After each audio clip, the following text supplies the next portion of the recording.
오늘 이 시간 우리에게 주시는 하나님의 말씀 마가복음 16장 9절로부터 14절의 말씀이 되겠습니다.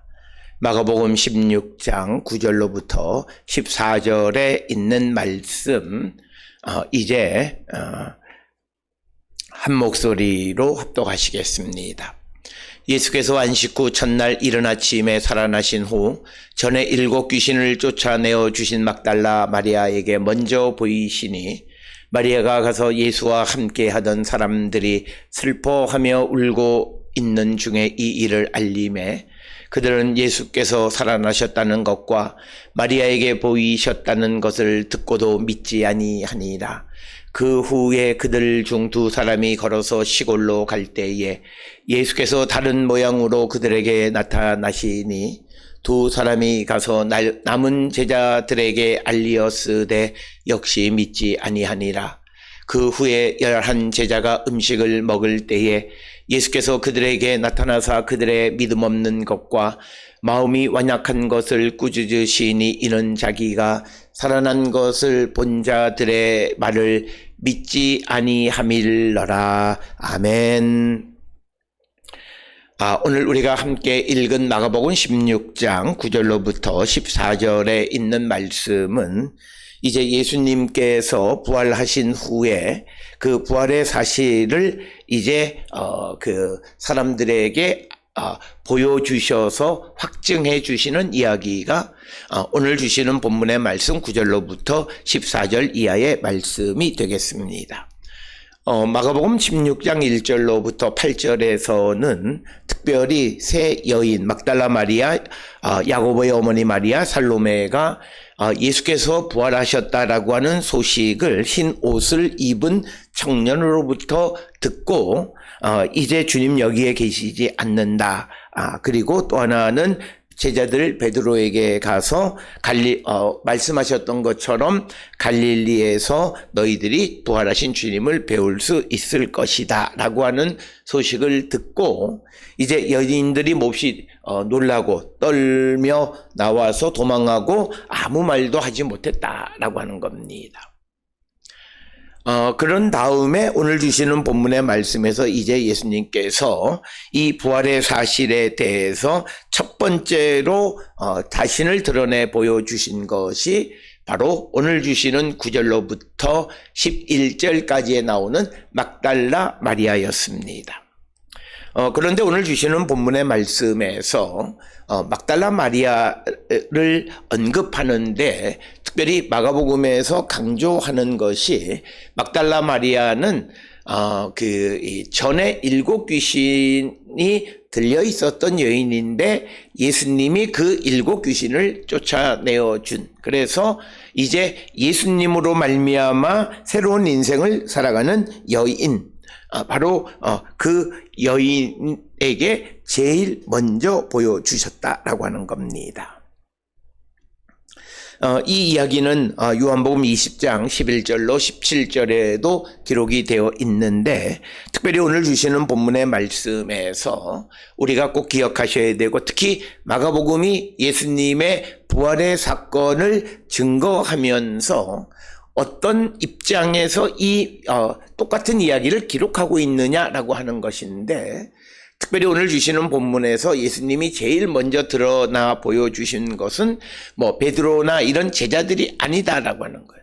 과거 예수님이 살아계셨을 때 예수님과 물리적으로 가장 가깝게 있었던 사람이 아니라 항상 멀리서 조금 거리를 두고 예수님을 따라다니면서 예수님을 후원했던 그 갈릴리의 여인들, 그 중에 막달라 마리아인데 그는 과거에 7 귀신이 들려 있었던 여인이다라고 하는 것입니다. 오늘 주시는 본문의 말씀에서 7 귀신을 쫓아내어 주신 막달라 마리아라고 하는 것은 여기에서 7이라고 하는 것은 우리가 잘 아는 것처럼 성경에서는 완전수에 해당하는 겁니다. 그리고 귀신, 그래서 오늘 주시는 본문에 7 귀신에 사로잡혀 있었던 막달라 마리아의 귀신을 쫓아내셨다는 것은 마리아가 과거 예수님을 만나기 전에 완전하게 악의 세력의 지배를 받고 있었던 자인데 예수님의 도우심으로 그 악의 세력을 쫓아낸 마리아, 그 마리아에게 부활하신 주님이 제일 먼저 보여주셨다라고 하는 것입니다. 오늘 주시는 이 본문의 말씀을 통해서 우리에게 강조하는 것은 과거에 완전히 악의 지배 가운데 있던 여인이 예수님에 의해서 귀신을 쫓아낸 후에 예수님을 따라 살아가는 삶을 살 때 예수님의 부활의 기쁜 소식을 제일 먼저 알게 되는 그런 은총을 입었고, 또 예수님은 그런 완전하게 악의 지배를 받고 있었던 사람을 온전하게 깨끗하게 하시는 정화의 능력이 있는 분이심을 우리에게 보여주고 있습니다. 따라서 오늘 주시는 본문의 말씀에서 우리가 먼저 기억하셔야 되는 것은, 우리가 예수를 믿고 예수를 따르는 삶을 살아갈 때에 우리를 지배하던 모든 과거의 악한 세력은 물리칠 수 있고 새로운 심령이 될 수 있고, 더더욱 우리가 예수님의 부활의 가장 기쁜 소식을 가장 먼저 받을 수 있는 은총의 자리에 설 수 있음을 우리에게 보여주고 있습니다.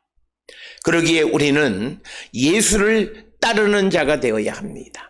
특별히 우리가 성경을 통해서 보면 이 마리아는 어떤 역사적 기록에 예수님이 십자가에 달려 돌아가시고 그 이후에는 자세히 등장하지만 그 이전에는 간혹 예수님에 대해서 예수님이 활동하실 때 언급되어졌던 그런 여인이고, 대체로 익명성으로 기록되어져 있는 여인이 바로 이 막달라 마리아이고, 또 예수님을 따르던 익명의 그리스도인들이다.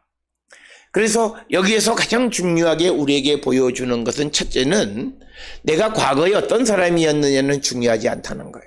예수를 믿고 온전히 깨끗한 사람이 되어지면 우리는 하나님의 가장 기쁜 복된 소식을 우리가 받을 수 있고 그 역할을 감당할 수 있다라고 하는 것입니다. 그래서 부활의 소식을 제일 먼저 듣기도 하고, 부활하신 주님이 제일 먼저 나타난 것이 바로 이 막달라 마리아였다라고 하는 겁니다. 그러기에 우리는 예수 그리스도를 영접하고 이 막달라 마리아처럼 예수님을 따라 살아가는 삶을 살아야 합니다. 예수님을 따라 살아가는 삶이라고 하는 것은 이 막달라 마리아뿐만 아니라 그 예수님을 따르던 몇몇 여인들은 갈릴리로부터 예수님이 움직일 때마다 계속 예수님과 동행하는 삶을 살아갔던 그런 여인들입니다. 그래서 그들이 정성을 다해서 예수님을 후원하고 예수님을 지지하던 그런 사람이었습니다. 따라서 오늘 우리에게 주시는 본문의 말씀은, 마가복음은 우리에게 분명하게 구별하는 것이 있습니다. 예수님 살아계셨을 때 예수님과 아주 가까운 그런 지근거리에 있었던 예수님의 제자들, 그 중에 세 제자 베드로, 야고보, 요한, 그리고 나머지 제자 12명, 이 가까이 있었던 그 제자들은 예수님의 십자가 죽음과 부활의 사건에서 제일 먼저 등장하는 사람이 아니라는 거예요. 부활의 소식, 부활하신 주님을 만나는 이야기, 이런 것에서 제일 먼저인 사람들은 익명의 그리스도인이거나 혹은 먼 발치에서 마음과 정성을 다해서 예수님을 후원했던 사람.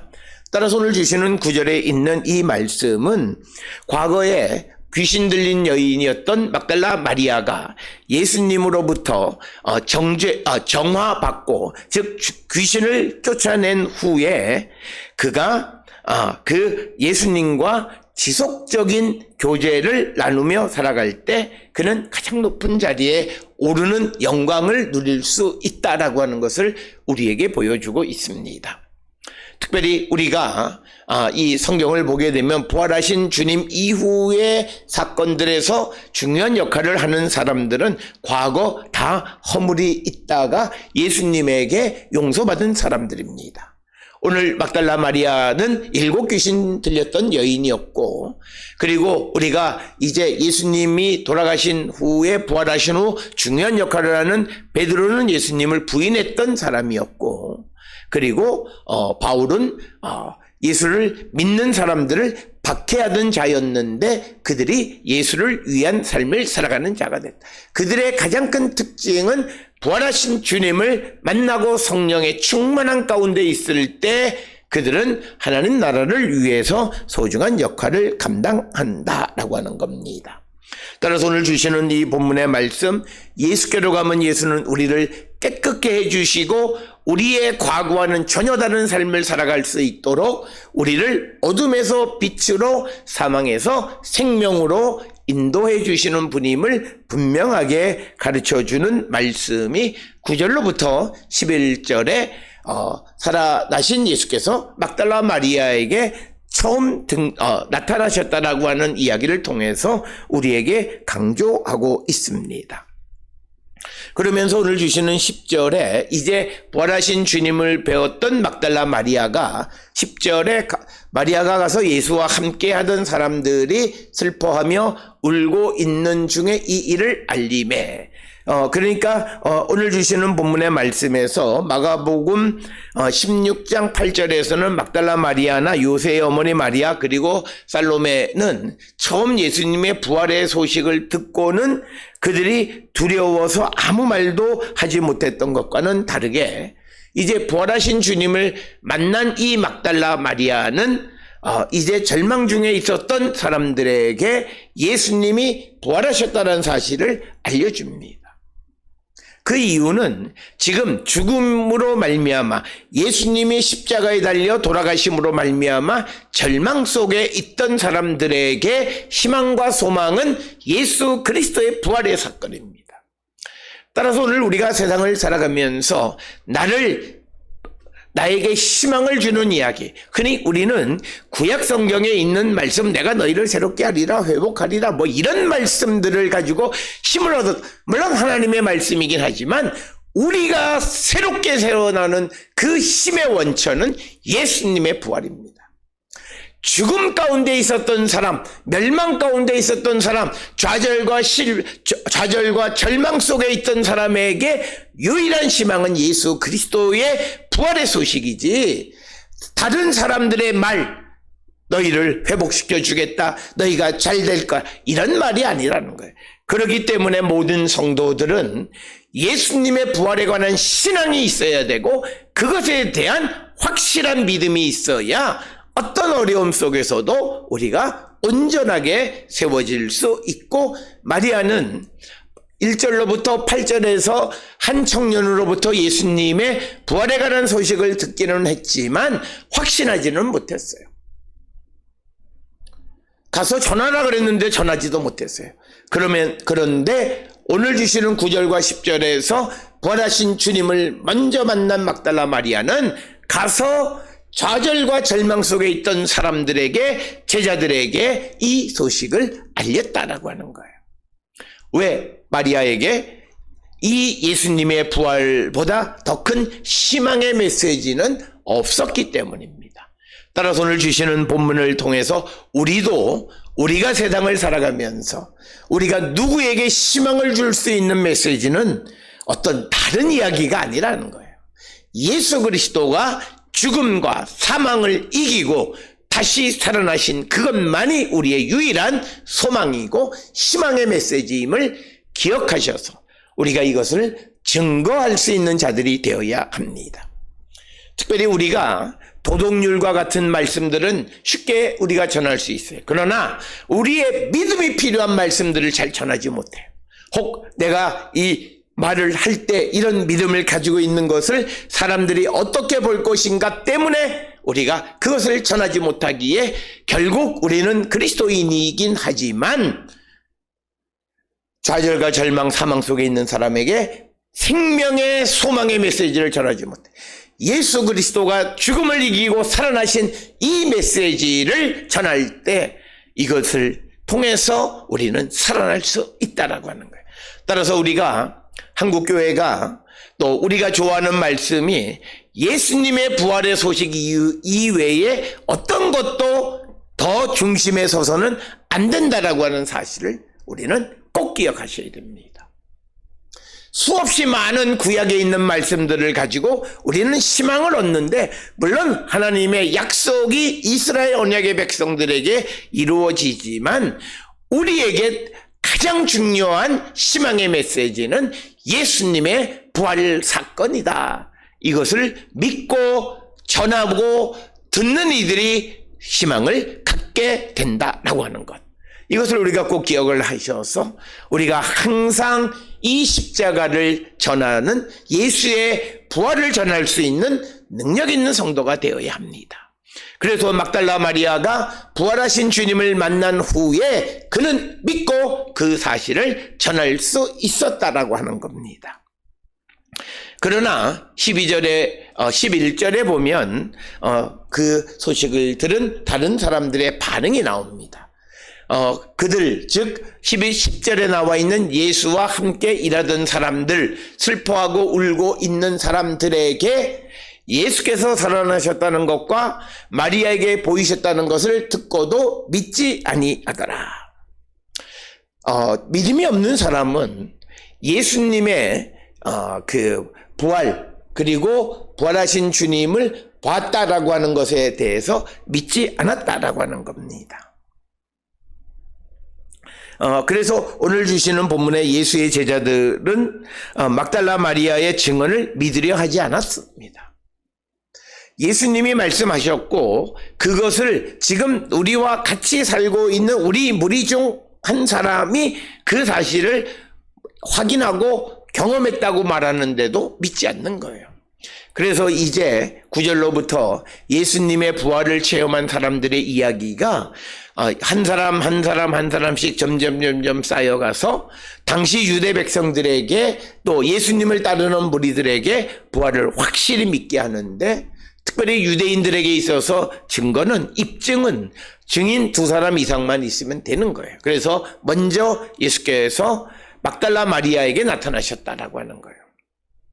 그 이후에 12절에 의하면 이제 그 후에 그들 중 2사람이 걸어서 시골로 갈 때에 예수께서 다른 모양으로 그들에게 나타나시니 2사람이 가서 남은 제자들에게 알리었으되 역시 믿지 아니하니라.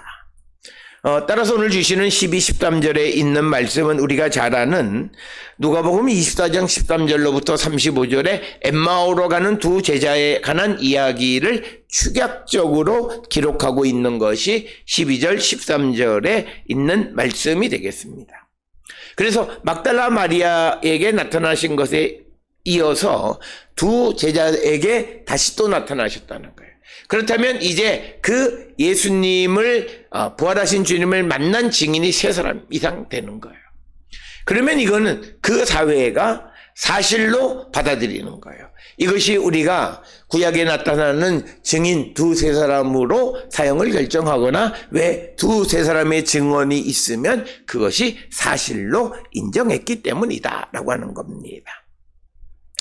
그렇지만 역시 그 제자들은 믿지 아니했다라고 하는 것입니다. 특별히 오늘 주시는 본문의 말씀에서 믿지 않은 이유 중 하나는 우리가 본문을 통해서 이해할 수 있는 것은 12절에 보면 다른 모양으로 이렇게 되어 있어요. 그래서 오늘 주시는 본문의 말씀에 다른 모양이 무엇을 의미하느냐라고 하는 것에 대해서 우리가 생각할 수 있는 것은 우리가 그 엠마오로 가는 2 제자의 이야기를 통해서 보면 제자와 둘이 같이 걸어가시는 예수님을 제자들이 못 알아본다라고 하는 것은 아마도 예수님께서 살아계셨을 때와 다른 신체적 형태를 갖고 계신 것으로 추정합니다. 그랬기 때문에 제자들과 대화를 해도 그 제자들이 알지 못했다. 그런데 이거를 혼으로 이해하면 안 돼. 왜? 주님이 부활하셨기 때문에. 그렇기 때문에 부활하셔서 예수님은 혼이 아니에요. 그런데 그 제자들이 못 알아본 것은 다른 모양을 하고 있었기 때문이다. 그렇다면 그 다른 모양이 무엇이냐? 살아계셨을 때와는 다른 신체적 특징을 갖고 계셨을 것으로 추정하는 겁니다. 우리가 다른 복음서를 통해서 보면 예수님의 목소리나 이런 것들은 나다 이렇게 이야기했을 때 그 말을 들은 제자들이나 혹은 마리아가 다 목소리를 알아보는 것, 그리고 부활하신 후에 제자들이 모여있는 자리에 가서 말씀하셨을 때도 다 알아보는 것. 그래서 보면 목소리나 이런 것들은 같지만 형태가 다른 모습이었던 것. 그러나 그 모습이 어떤 것이었는지, 즉 그래서 오늘 주시는 이 본문에 다른 모양이라고 하는 것은 알아볼 수 없는 모습으로 나타나셨다는 거예요. 그래서 그 주님을 만났을 때 두 제자는 그것이 예수님인 줄 알아요. 그런데 그 이야기를 다른 제자들에게 했을 때 믿지 않았다는 거예요. 여기서 우리에게 중요한 것은 우리는 말씀을 전하는 것이지 내가 경험한 경험 속에서 말씀의 역사를 제한하면 안 됩니다. 아마도 우리가 13절에 등장하는 제자들이 믿지 않았던 이유는 다른 모습의 예수님의 부활에 관해서 말하니까 그것을 믿지 않았을 것이다 이렇게 본다면, 여기에서의 문제는 우리가 그 예수님의 다양성이 있다라고 하는 거예요. 그렇다면 그 다양성의 핵심을 우리가 통해서 내가 경험하지 못했던 예수의 모습도 믿을 수 있는 그런 자들이 되어야 한다라고 하는 것을 우리에게 보여주는 말씀이고, 그러나 그렇지 못했을 때 사람들은 믿지 못했다는 거죠. 그래서 우리가 다양성을 인정할 수 있으려면요, 우리가 성령 안에 있는 사람이, 왜 성령은 하나이시지만 다양한 모습으로 역사하시는 성령의 역사를 알기 때문에 성령 안에 있는 사람들에게 다양성이 있습니다. 오늘 우리가 어떤 그 진보적인 사회 활동이나 또는 뭐 시민 활동이나 또는 무슨 이 지구 온난화를 대비해서 여러 가지 환경 캠페인 이런 거 하는데, 그런 일들을 하는 사람들의 가장 큰 문제는 자기 경험 속에 사로잡혀서 다른 것을 인정하지 못하는 아주 폐쇄적인 그런 독선에 사로잡혀 있는 경우들이 많아요. 이유는 하나예요. 성령 체험을 한 사람들이 별로 없기 때문이에요. 그래서 다양성을 인정하지 못하는 거예요. 그래서 오늘 주시는 두 제자가 예수님을 다른 모양의 예수를 만났지만, 그러나 그 말을 듣고 다른 제자들은 그 말을 믿지 않았다는 거예요. 우리가 이런 모습이어서는 안 된다. 우리는 이미 알다시피 이 두 사람이 만난 예수님, 엠마오로 가던 두 제자가 만난 예수는 부활하신 주님이 맞습니다. 오늘 마가복음 12절 13절에서는 자세히 언급하고 있지는 않지만, 그러나 우리가 잘 아는 누가복음 24장 13절로 38절은 자세히 말씀도 가르치고 식사도 같이 하고 여러 가지로 그 예수님임을 확인할 수 있었다라고 하는 것입니다. 그러면서 오늘 주시는 본문에 이제 14절에서는 이제 그 후에 11 이 제자에게 다시 또 그 말을 전합니다. 그래서 그 후에 11 제자가 음식을 먹을 때 예수께서 그들에게 나타나사 그들의 믿음 없는 것과 마음이 완악한 것을 꾸짖으시니, 이는 자기가 살아난 것을 본 자들의 말을 믿지 아니함이러라. 그래서 이제 예수님은 11명의 제자들에게 나타나셔서 부활의 사실을 알려주셨다라고 하는 것이 오늘 주시는 본문의 말씀이 되겠습니다. 따라서 오늘 주시는 9절로부터 14절에 있는 말씀을 통해서 가장 중요한 것은 부활의 증인입니다. 막달라 마리아 두 사람 그리고 11 제자에게 부활하신 주님이 나타나셨으면 그것을 전하는 삶을 살아가는 것. 그래서 그리스도인의 삶은 부활하신 주님을 전하는 삶이 우리에게 주어져 있는 삶임을 우리에게 말씀해 주고 있는 것이고, 그것에 대해서 세상이 불신과 의심의 눈초리로 믿지 않을지라도 우리는 예수님의 부활을 전하는 자들이 되어야 하고, 그들이 믿지 못하는 것은 예수께서 말씀하시는 그 말씀을 믿지 못하는 것이다 라고 하는 것을 우리에게 가르쳐 주는 말씀이 되겠고, 오늘 주시는 9절로부터 14절에 막달라 마리아 두 사람 그리고 11제자 쭉 이렇게 여러 사람들에게 부활을 보여주시는 것은 부활의 확실성을 강조하는 겁니다. 많은 사람들이 부활을 믿지 못하는 상황 속에서 이 부활이 확실하다라고 하는 것을 여러 사람들에게 그들이 거절할 수 없는, 거부할 수 없는 다양한 사람들에게 부활하신 주님을 경험하게 하는 부활의 확실성을 강조하는 그런 말씀이 되겠고, 따라서 우리도 주님의 부활에 대해서 애매모호한 입장이 아니라 확실하게 믿고 확실하게 전하는 자들이 되어야 한다라고 하는 겁니다. 그러면서 오늘 주시는 본문의 전반적인 기조는 믿음이 없는 제자들의 모습들을 통해서 예수님은 그런 모습을 책망하기도 하고 그들을 격려하기도 하시는 분이시다라고 하는 겁니다.